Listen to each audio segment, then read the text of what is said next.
Bismillahirrahmanirrahim. A'udzubillahi minasyaitonirrajim. Bismillahirrahmanirrahim. Al-hajju asyhurun ma'lumatun faman farada fihinna al-hajja fala rafatha wala fusuqa wala jidala fil hajj. Wa ma taf'alu min khairin ya'lamhu Allah. Wa tazawwadu fa inna khairaz zadi at-taqwa. Wattaquni ya ulil albab. Bismillahirrahmanirrahim. Al-hajju bermula waktunya haji, ay waktuhu, yakni waktunya haji. Asyurun itu beberapa bulan, maklumatun yang diketahui. Jadi waktunya haji itu ada bulan-bulan yang diketahui untuk melakukan haji itu. Apa baik? Syawalun rupanya Syawal. Syawalun rupanya Syawal. Wa Dzulqa'dati dan Dzulqa'dah. Wa asyru layalin dan 10 malam. 10 beberapa malam yang Dzulhijjati dari bulan Dzulhijjah. Dari bulan Dzulhijjah.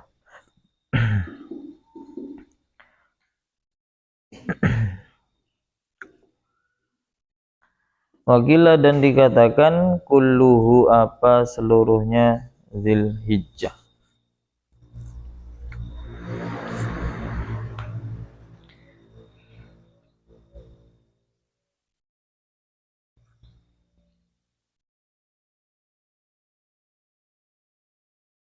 Jadi ayat ini al-hajju asyhurum ma'lumat itu adalah menerangkan tentang atau masih ada hubungannya dengan ayat yang sebelumnya, yaitu kul hiya mawaqitul linnasi wal hajj.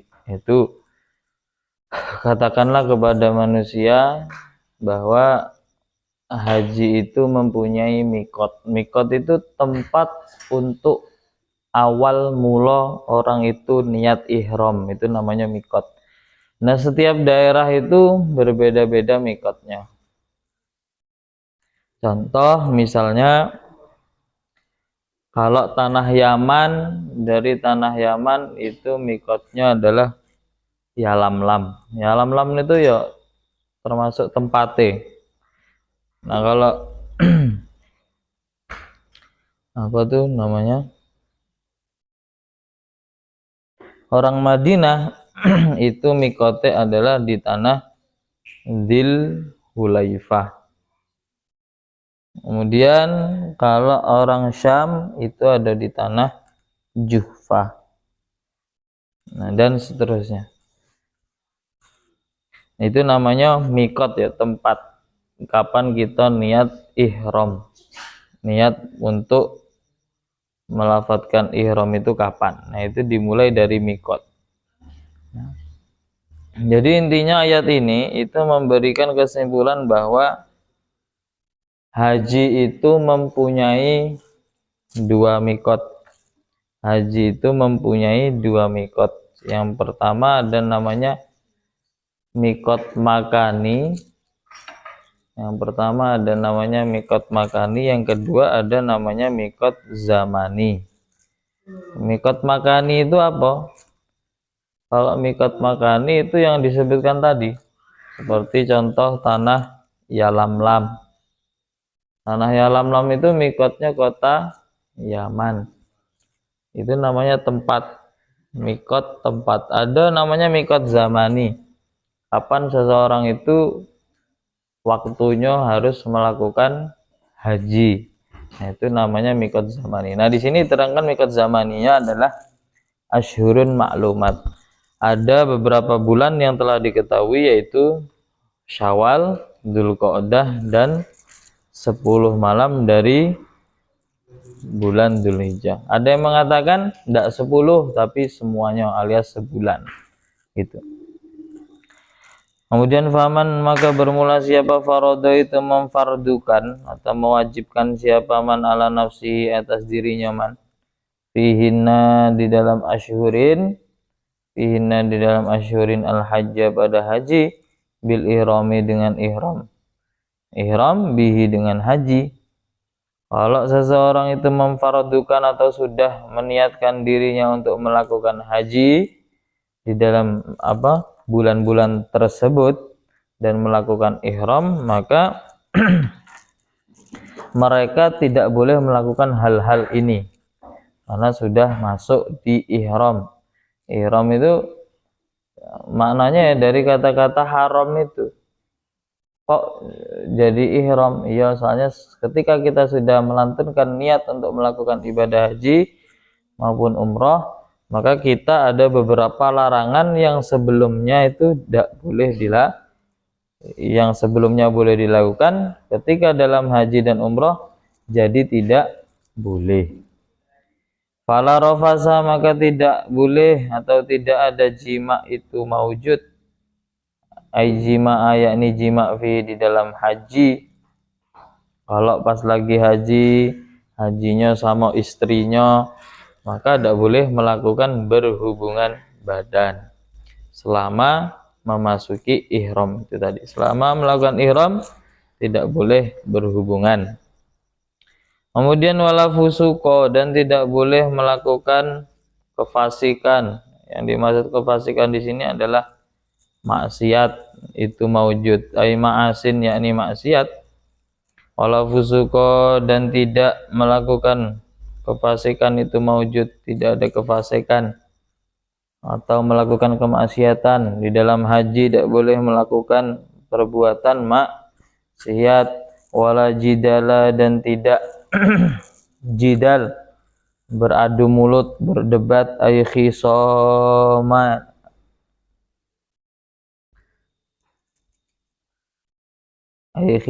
yakni tidak ada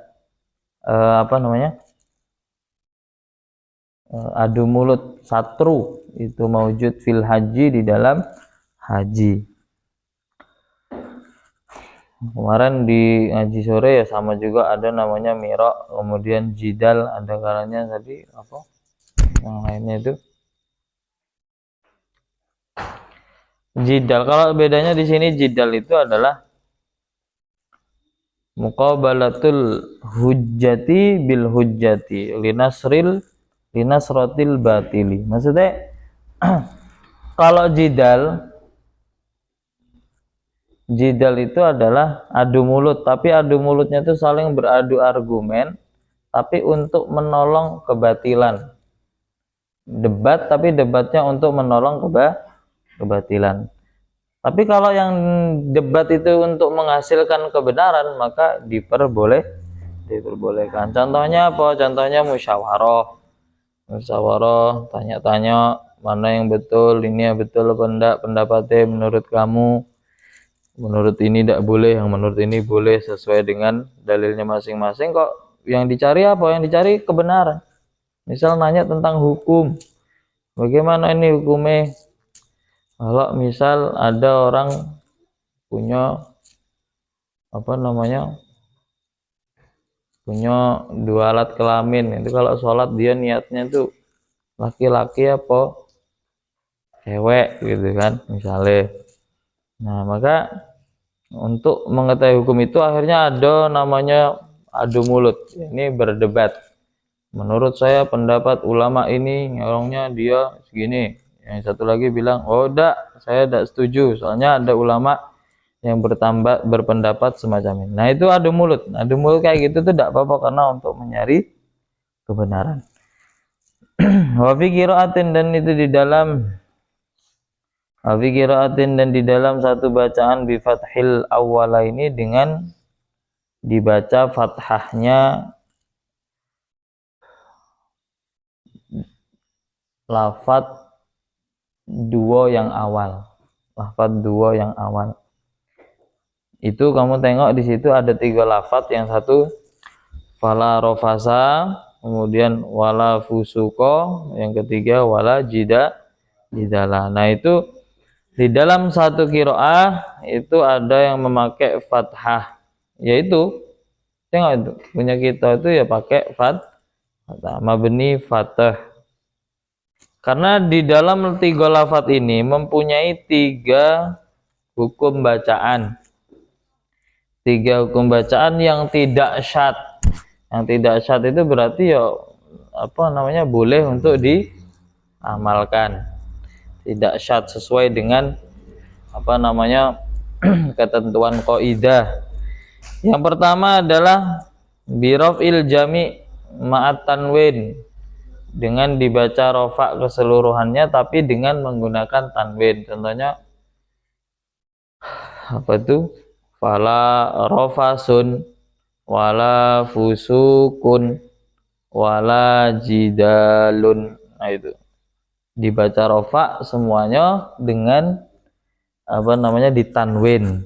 Kemudian yang kedua, birafil awala ini, dengan dibaca rofa 2 lafadz yang awal, yang ketiga dimabnikan fathah. Jadi bacanya gini, fala rafasun wala fusukun wala jidala fil hajj. Itu yang kedua. Kemudian yang ketiga dibaca fathah semuanya, seperti yang ada di Quran sekarang, itu dibaca fathah semuanya. Fala rafatha wala fusuqa wala jidala fil hajj. Nah, itu dibaca fathah semua. Yang tidak boleh, yang dibaca syadz, keluar dari kaidah, itu adalah yang bacaan yang keempat, yaitu dibaca nasab keseluruhannya. Jadi 3-3-nya itu dibaca nasab. Kalau dibaca nasab gimana jadinya? Fala rofasan wala fusukon wala jidalang fil haji. Nah, 3 itu yang keempat itu tidak boleh, karena dia hukumnya adalah syadz. Wama wal muradu, bermula yang dikehendaki fi salasati, di dalam 3 kalimat. 3 kalimat itu yang dimaksud adalah an-nahyu, itu larangan. Larangan semua yang tidak boleh dilakukan ketika di dalam haji. Wama, bermula sesuatu, taf'alu, yang melakukan siapa kalian, min khairin, dari kebaikan, sesuatu yang kamu lakukan berupa bentuk kebaikan. Contohnya kasodaqatin, seperti sedekah. Ya'lamu, ya'lam, ya'lam, maka mengetahui, atau maka itu mengetahui, pada ma, Allahu, siapa Allah.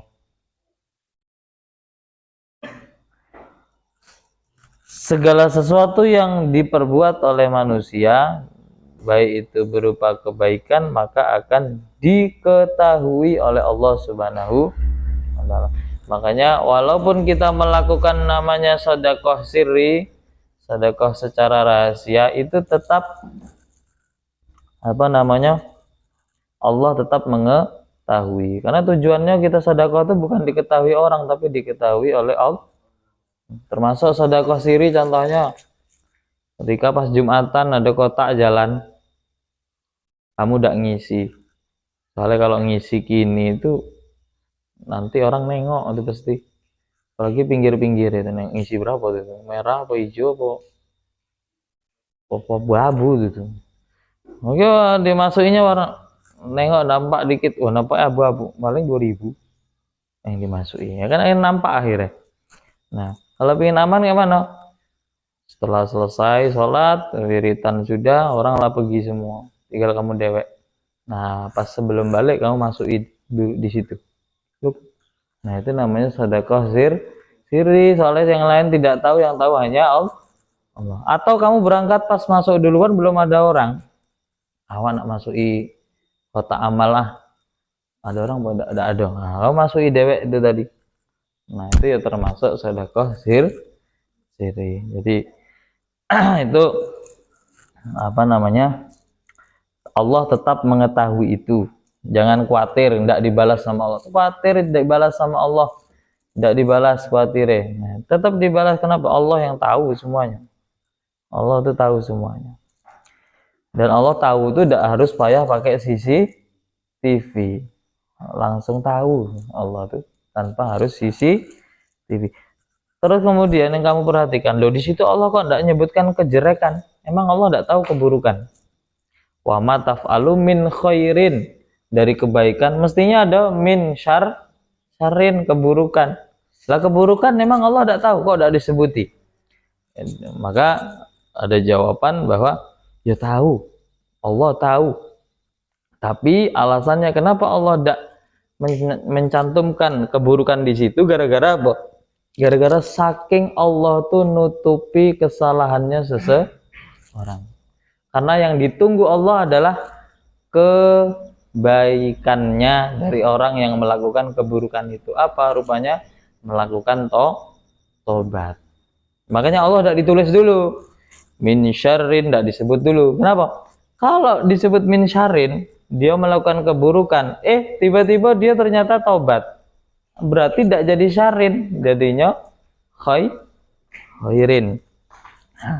Karena itulah, karena ada satu hadis yang berbunyi, idza tabal abdu ansallahul hafadha dzunubahu wa ansa dzalika jawarihahu wa ma'alimahu hatta ya'tiya yaumal qiyamah.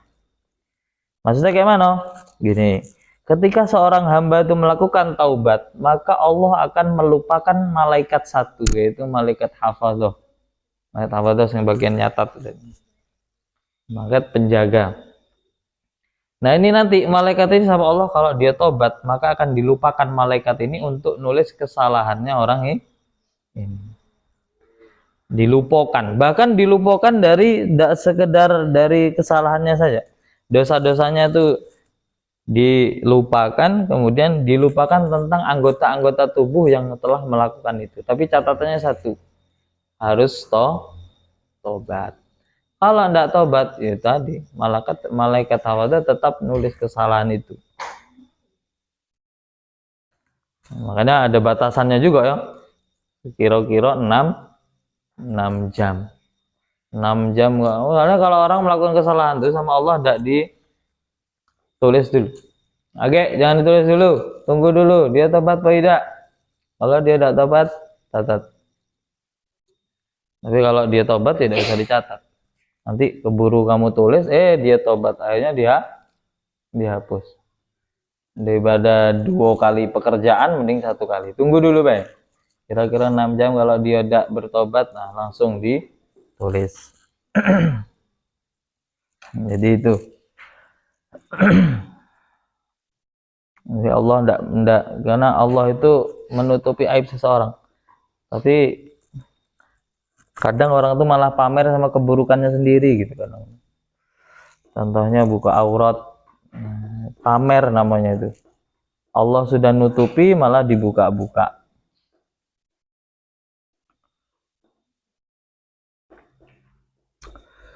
Ufayu jazi, maka membalas siapa Allah kepada kalian bi dengan ma. Sehingga kalau Allah sudah tahu, pasti nanti akhirnya Allah akan membalas kebaikan itu. Di mana membalasnya? Di hari akhirat, di akhirat.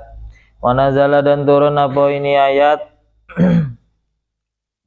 Ayat ini nanti ya, wa tazawwadu itu di belakang. Fi ahlil Yaman, di dalam ahli Yaman, penduduk Yaman, wakanu, dan ada siapa ahlul Yaman, yuhajjuna, itu haji siapa ahlu Yaman.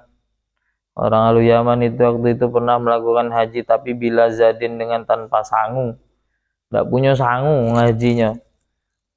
Fayakununa, maka ada siapa ahlul Yaman, kalan itu menyusahkan, merepotkan, alan nasi, atas manusia. Dan mereka haji akhirnya tanpa sangu, akhirnya merepotkan orang lain.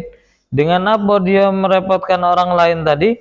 Dengan meminta awak udah punya sangu, minta sangu, akhirnya orang yang lain kerepotan. Ya piye itu haji kok udah bawa sangu itu?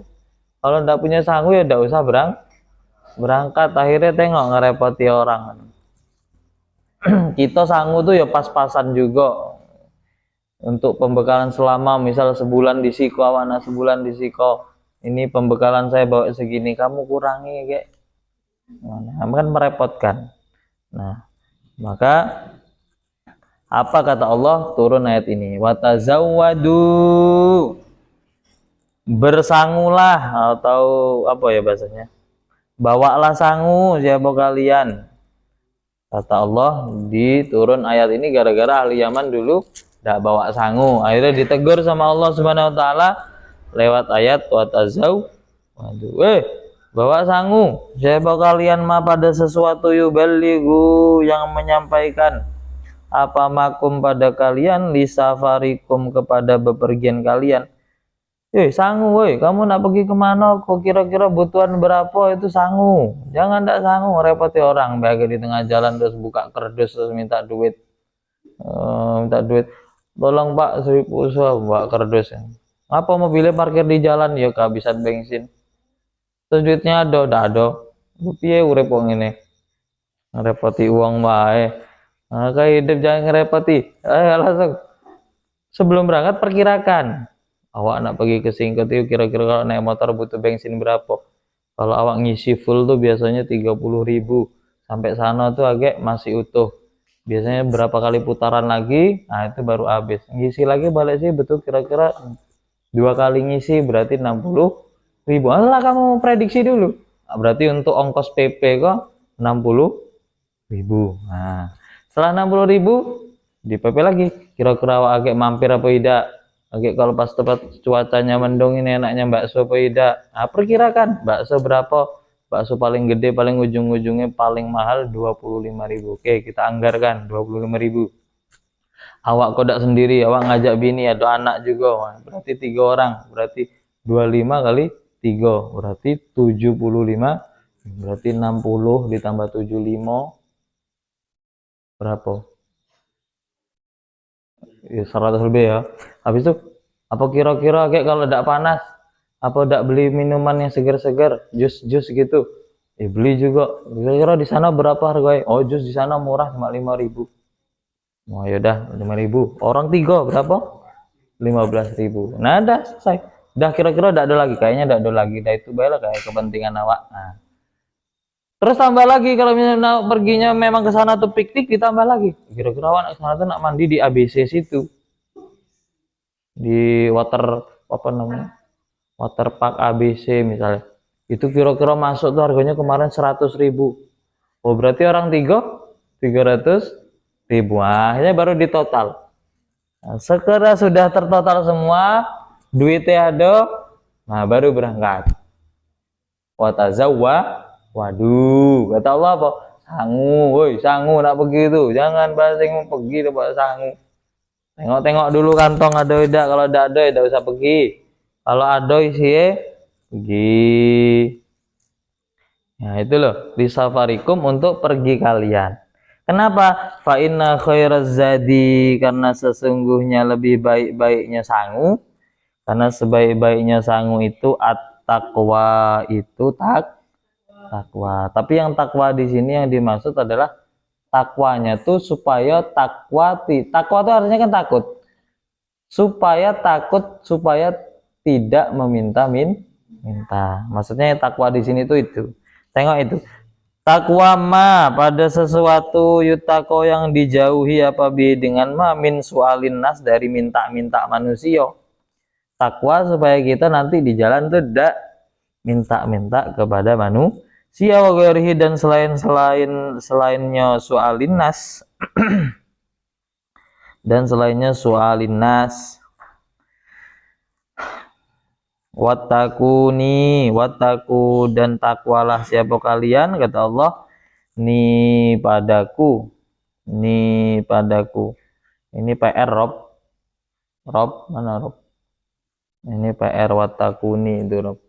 Kemarin di pelajaran kamu itu kan ada Rob apa? Cara membuat lafadz yang dimudhofkan dengan ya mutakalim. Nah di situ tuh dimudhofkan sama ya mutakalim, tapi ya mutakalimnya diilangi. Jadi tinggal ni, Pak. Ni-nya pun tidak panjang, pendek. Nah, itu Pak Erin. Kayak mana kok bisa kayak itu? Biasanya yang dibuang tuh lafadznya lain, ini malah yang dibuang kok malah huruf yang dibuang. Ya yang menunjukkan arti yakmu akalim. Yang dibuang malah yang itu. Yang disisakan apa? Yang disisakan tinggal harokate baik. Nah, itu tengok, harokate tinggal ketinggalan. Wattaku ni. Ya ulil albab, takut doi sama Allah. Ya ulil albab, wahai orang-orang yang punya akal sempurna. Makanya kalau santri ini ya dibilangi yang bagi yang punya akal sempurna, dibilangi.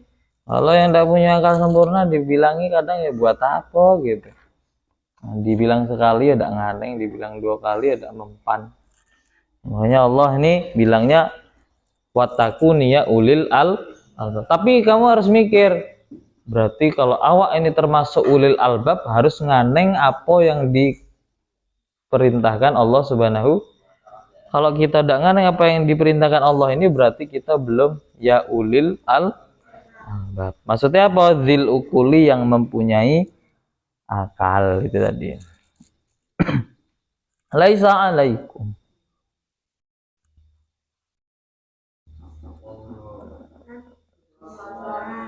Allahumma arhamna bil Qur'an waj'alhu lana imaman wa hudan wa rahmah. Allahumma zakkirna minhu ma nasina wa 'allimna minhu ma jahilna warzuqna tilawatahu ana al-laili wa atrafa an-nahar waj'alhu lana hujjatai ya rabbal subhana rabbika rabbil izzati amma yasifun wa salamun alal mursalin.